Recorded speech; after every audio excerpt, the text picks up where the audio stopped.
हमारा ये जो आयुष विभाग है सरकार का, तो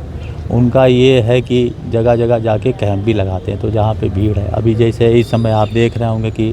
बरसात का सीज़न है और कुछ सीजनल बीमारियाँ भी जो है लोगों को हो रही हैं, तो उसके मद्देनज़र भी और अपना जो आयुर्वेद है या यूनानी चिकित्सा या होम्योपैथिक चिकित्सा है, तो इसका प्रचार प्रसार, इसके उद्देश्य से भी ये जो आउटरीच प्रोग्राम है हमारे विभाग का, तो उसी के क्रम में आज यहाँ कलेक्ट्रेट परिसर इटावा में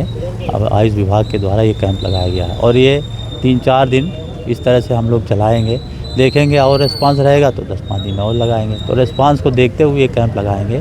और यहाँ पे जो लोग आ रहे हैं तो उनको जो उनके सिम्टम्स हैं उनके आधार पर यहाँ जो चिकित्सक बैठे हुए हैं दवाएं भी दे रहे हैं और अपना जो अन्य प्रकार की डायग्नोसिस है, क्या करना है क्या नहीं करना है, इसके बारे में बता रहे हैं। इसके अलावा यहाँ से हम रेफ़र भी कर रहे हैं, जो आयुर्वेद के हमारे जो चिकित्सालय है, शासकीय चिकित्सालय है, वहाँ पे भी भेज के करा रहे हैं। तो एक इस तरह का प्रोग्राम है।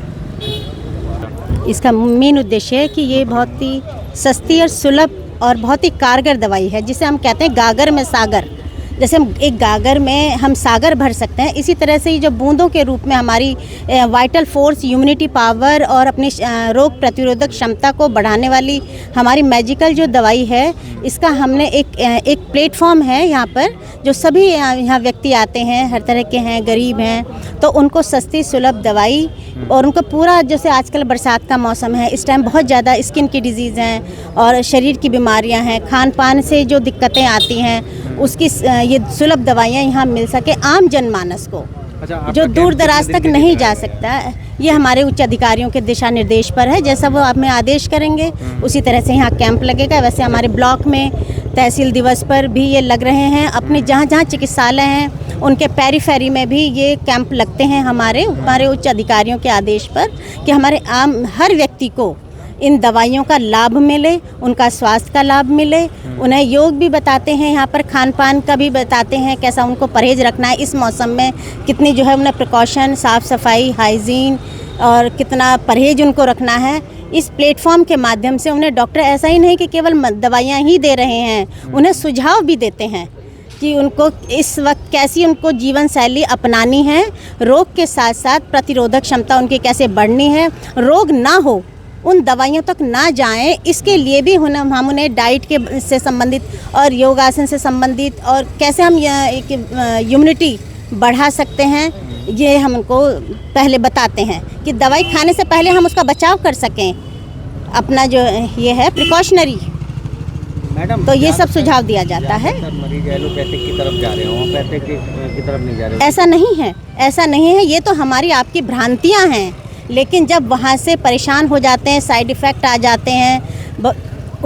तो उससे लौटकर अब ये आयुर्वेद में आते हैं, होम्योपैथी में आते हैं, जो उनका एक परमानेंट क्योर है, उनका पैलिएशन नहीं होगा यहाँ पर, उनका पूर्ण रूप से, भले थोड़ा समय लग सकता है क्रोनिक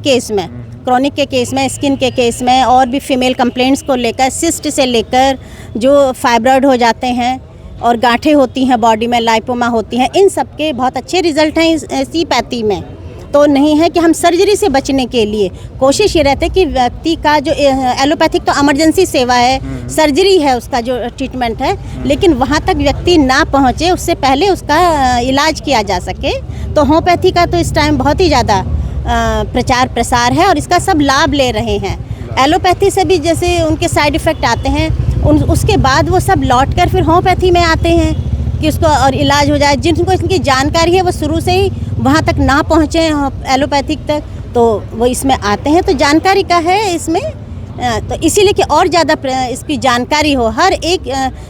व्यक्ति को इसकी जानकारी हो, इसका प्रचार प्रसार हो, इसी के लिए हमारे ये आदेशानुसार, उच्च अधिकारियों के आदेशानुसार शासन प्रशासन से ये जन सेवा के माध्यम से कैंप, शिविर, निःशुल्क शिविर लगाए जा रहे हैं जगह जगह।